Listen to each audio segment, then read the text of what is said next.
चोर और छोटा लड़का। एक बार की बात है, एक छोटे से शहर में एक आदमी रहता था।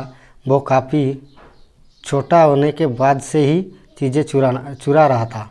अब जैसे जैसे वो गरीब आदमी बड़ा हुआ, उसने जीविका उपार्जन के लिए चीज़ें चुराना जारी रखा, क्योंकि वो बचपन से ही चीज़ें चुरा आ रहा था, इसलिए उससे कोई पछतावा नहीं था। अक्सर चोर खुद को काफ़ी होशियार समझता था। चोर ने सोचा कि उसके पास चीज़ें चुराने का कई वर्ष का अनुभव है, कोई भी उससे धोखा नहीं दे सकता। वो आदमी अपने आप से और अपने काम से काफ़ी खुश था।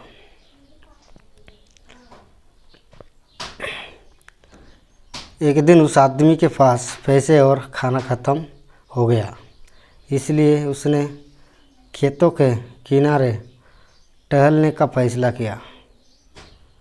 उसने सोचा खेत में चलते चलते उससे आज रात के लिए कुछ न कुछ अवश्य मिलेगा, इसलिए उसने अच्छे कपड़े पहने और मैदान की ओर चला गया।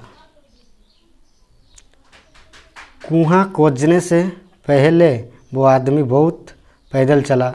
वहाँ उसे एक छोटे लड़के को देखा।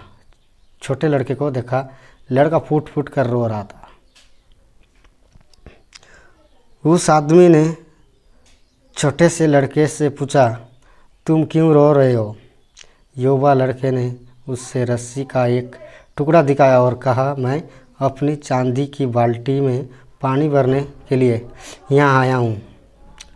इसी रस्सी से बाल्टी बंधी हुई थी, लेकिन जैसे ही मैंने बाल्टी कुएं के अंदर फेंकी, रस्सी टूट गई और बाल्टी अंदर गिर गई।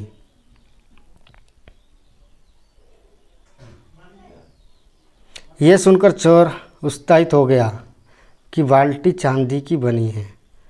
चोर ने युवा लड़के से कहा, चिंता मत करो, मैं कुछ ही समय में आपके बाल्टी बाहर निकालने में आपकी मदद करूंगा। बाल्टी पाने के लिए चोर ने अपने कपड़े उतारे और बहादुरी से कुएं में कूद गया। कुएं के अंदर चोर ने हर जगह तलाश की, लेकिन कोई बाल्टी नहीं मिली। छोटा सा लड़का चोर ने पुकारा, लेकिन लड़के ने कभी उत्तर नहीं दिया। इसलिए चोर ने कुएं से बाहर आकर छोटे से लड़के की तलाश करने का फैसला किया। जैसे ही वो कुएं से बाहर निकल रहा था, उससे एहसास हुआ कि उससे मूर्ख बनाया गया था, यानी कि मूर्ख बनाया गया है। जब चोर कुएं से बाहर आया तो उससे छोटा लड़का कहीं दिखाई नहीं दिया। छोटे लड़के ने उससे मूर्ख बनाया और भाग गया। साथ ही छोटे से लड़के ने अपने सारे कपड़े भी ले लिए थे। ये देखकर चोर बुरी तरह पागल हो गया। अब बिना पैसे और कपड़ों के मैं क्या करूँगा? चोर ने खुद से कहा। कहानी की नीति। चोर और एक लड़के की कहानी हमें सिखाती है कि एक बुरे काम का बदला हमेशा बुरे भाग्य से मिलेगा।